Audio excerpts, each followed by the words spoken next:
мен келем тау ішінде түнделетіп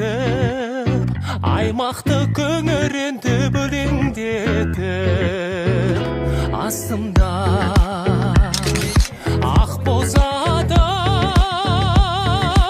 сылаң қағып шалтақтап қолақтарын елеңдетіп ақ боз ат менің тұлпарым шалқыған көңіл сұңқарым көкірек керіп жұттым мен ауаның жазғы жұпарын ау сүмбілі жас тәтті сөзің қара көзің білгейсің келгенімді